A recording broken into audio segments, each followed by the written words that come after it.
Right, good evening, comrade. So, where to start, really? 65,000 deaths, depending on which figures you want to take, I suppose, in the UK. One of the worst records globally from the UK in terms of the coronavirus, the COVID-19 pandemic.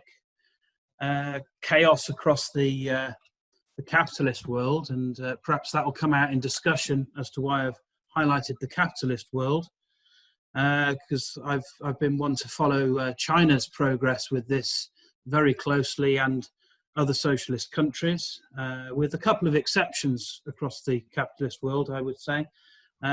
Most countries appear to be dealing with this in an extremely bad way. That is, unless you ask the question, what is the objective of governments in terms of dealing with a pandemic?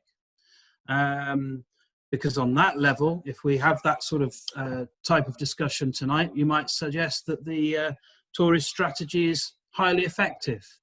But I'll let that discussion come out in due course.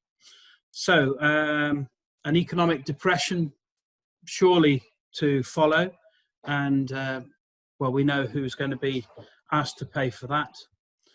And so we thought it was important to have a meeting on the issue of COVID-19 from the only daily paper of the left, the only English-speaking daily paper of the left in the world.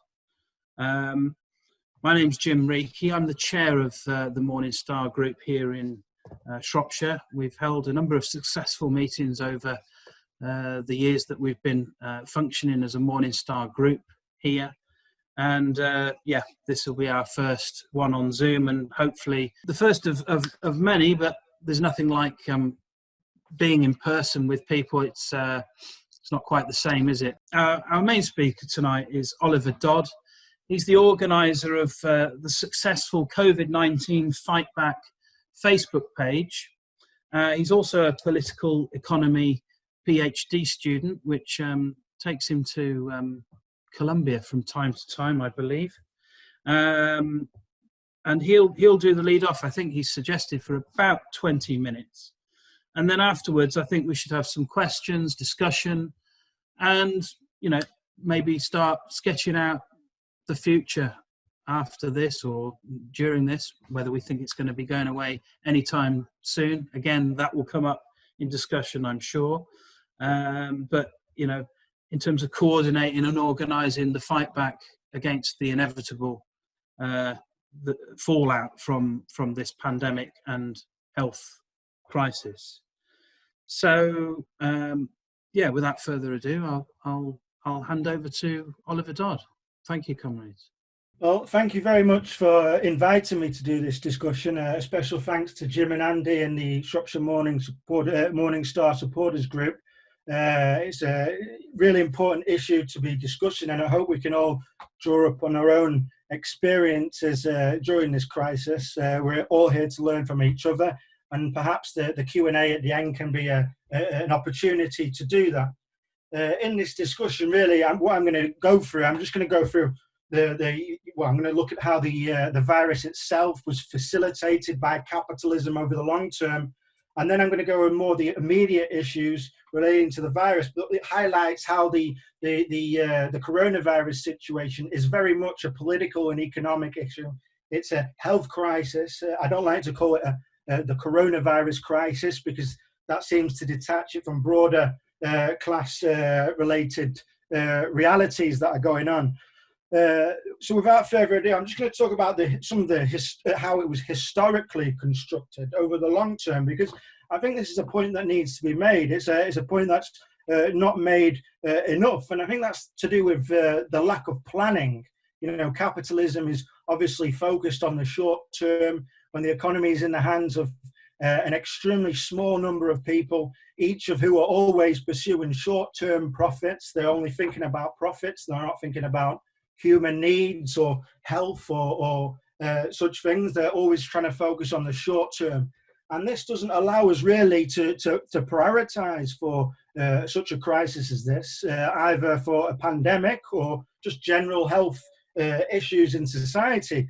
And I think we see this with the growth of the pharmaceutical industry, always trying to find the highest bigger for each piece of medicine. And it puts us in a real danger when we come to a situation like the coronavirus. As we've seen at the moment, pharmaceutical companies they're striving very hard to be the one who finally gets to create the first vaccine for this variant, so they can make a fortune. And I don't think this is a very good situation to be in. And we've seen the privatisation of the NHS over the years, not just under the Conservative government, but also under a very right-wing Labour government. The continued privatisation of the NHS from within, salami tactics, privatising it slice by slice in order to avoid the kind of controversy that would erupt if it was just wholesale privatised all of a sudden. So they're using all kinds of Machiavellian tactics, and this has left us in a very difficult situation when it comes to a health crisis. It's not only facilitated the spread of the coronavirus, it's actually led to the deaths of too many people, and it's an absolute tragedy. So that's one of the ways that this virus has been historically constructed, about understanding it as a political crisis and not simply as the spread of a virus that we call COVID-19. Another way that it's the crisis has been facilitated is the destruction of our manufacturing industry and the prioritising by the respective governments over the years of the finance sector, the City of London, exporting capital abroad, privileging the City of London over trying to produce real commodities that can be, that allow us to plan, focus on basic needs like schooling, education and healthcare. So when it comes to a situation where we need PPE, we didn't have enough PPE and we still don't have enough PPE. We're left to beg to other countries that do have PPE and we have to buy it off them.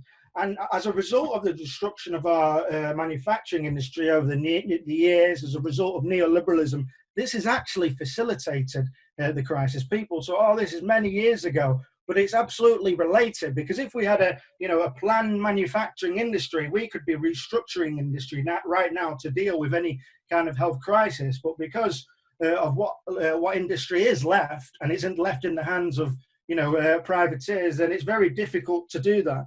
So in terms of the whole historical construction of this virus, I just want to get the point that it's a lack of social and economic planning that is really impossible under capitalism. It's only under common ownership of the means of production where we can actually focus on long-term and short-term needs. So I would say that the coronavirus situation is part of a capitalist crisis that is much broader.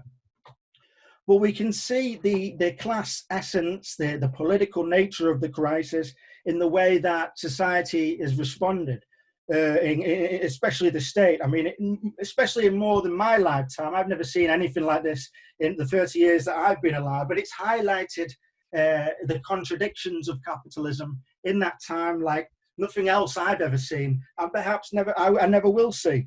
The delay for the lockdown, as the rest of Europe is on its knees, we're delaying lockdown, we're flirting with herd immunity.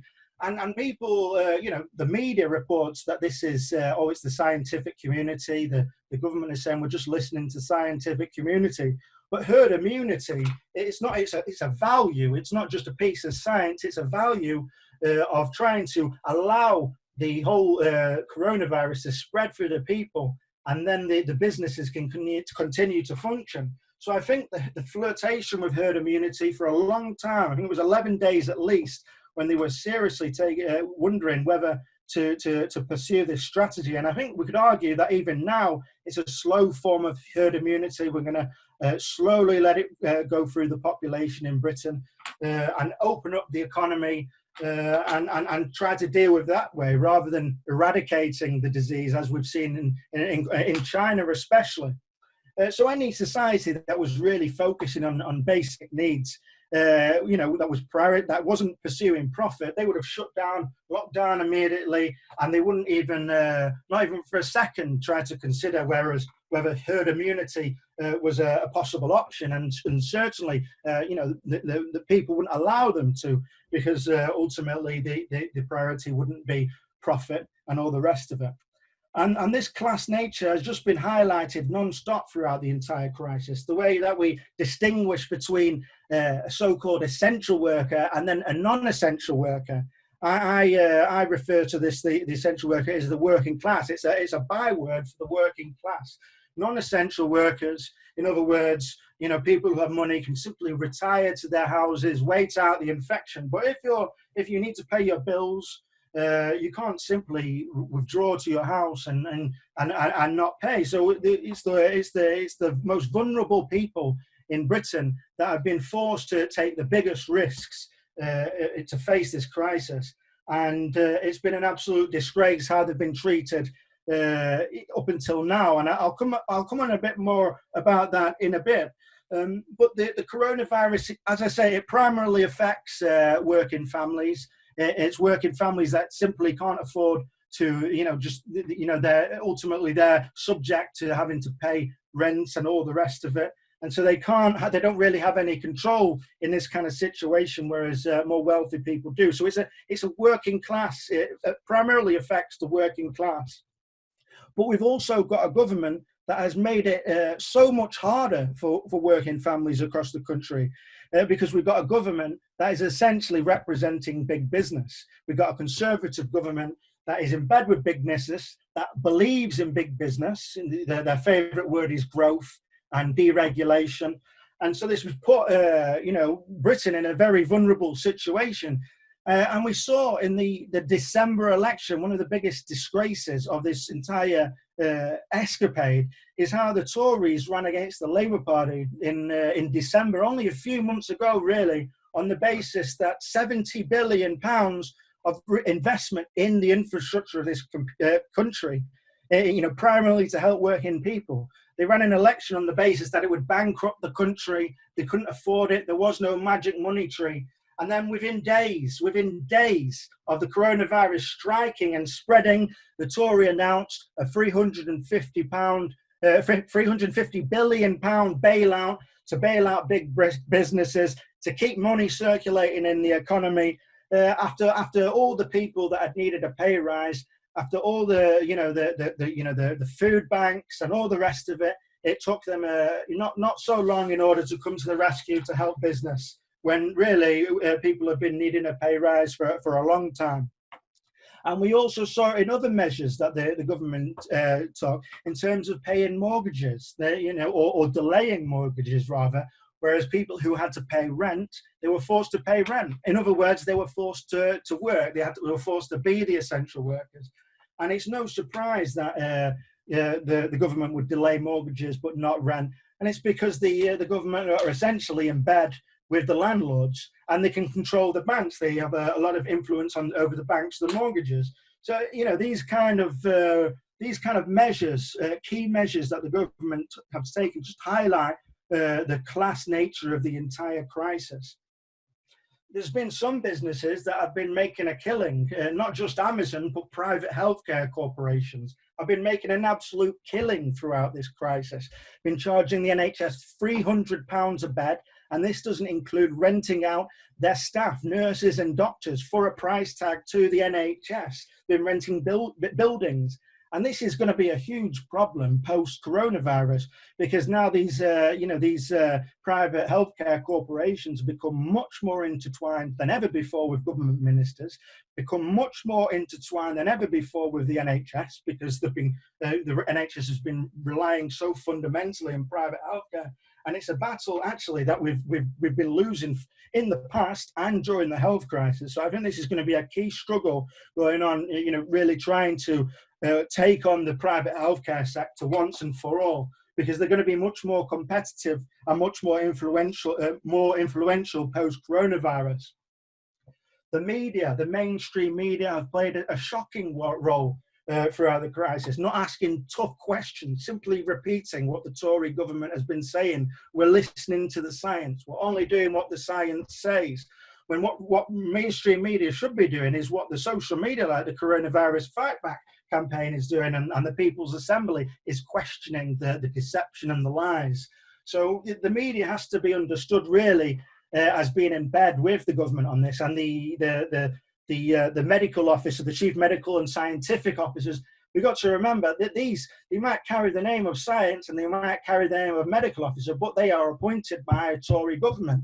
And they're, from the get-go, they were appointed for a reason, most likely because they would hush up in a situation like such as this, or they were Tories anyway. And I think it's a bit in disgrace what the kind of role that they've been playing. They should be questioning the government much more than they have been.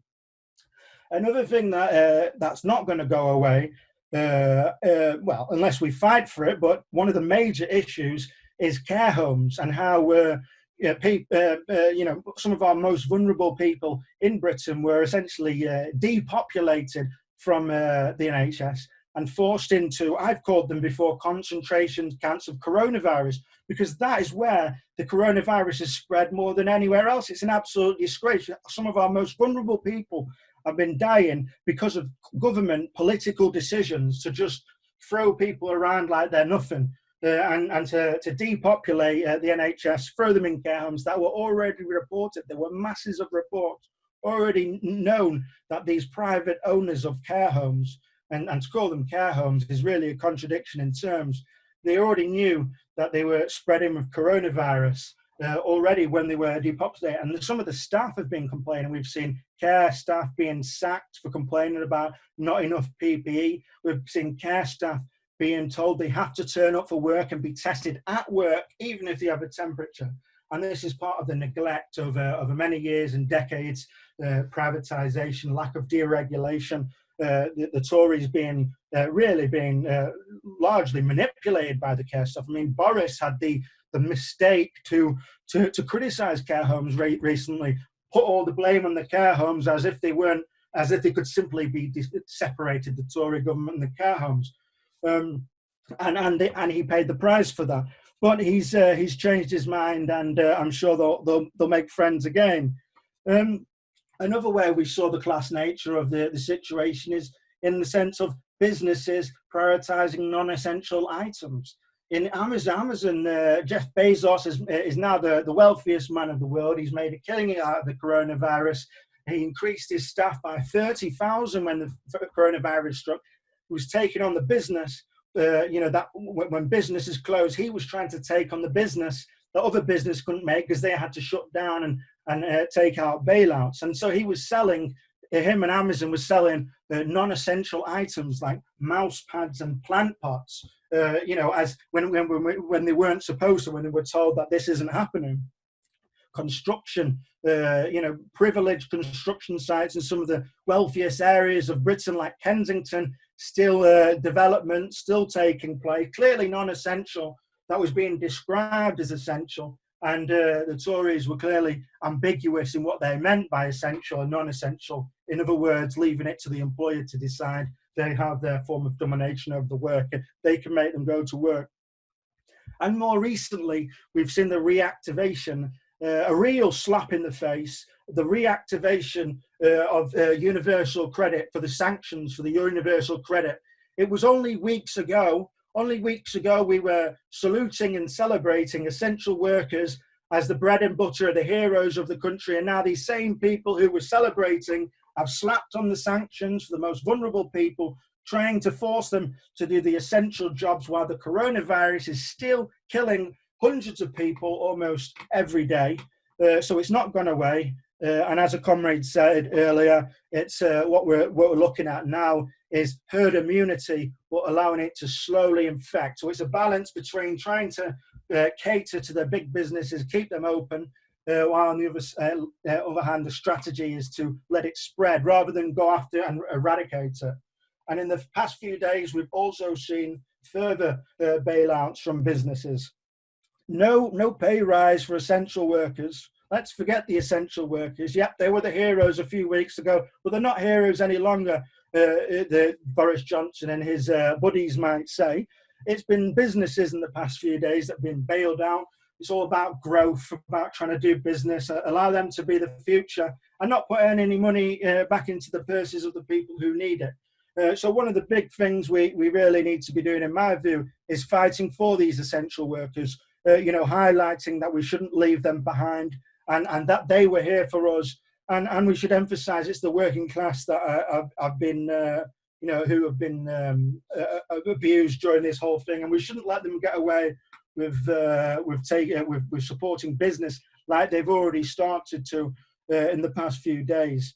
So some of the things perhaps that we need to follow, I like to, for us to discuss in the Q&A, we can all draw upon, ask each other questions. It could be some kind of forum where we can discuss a plan of action for now, how we try to move on from this and take the fight back to the Tories. But some ideas perhaps, is we need to start thinking about integrating services more and planning much more, which entails public ownership. As I was saying earlier, I think in order to have proper planning and focus on needs, we need to start to see that the wealth being taken away from the councils. And this will be crucial, because if the coronavirus comes back in, or I shouldn't be using that word, comes back, if we have a spike come the winter, these are arguments that could really make a huge difference. We need state direction of investment, and the sharing of the massive wealth in this country, because it's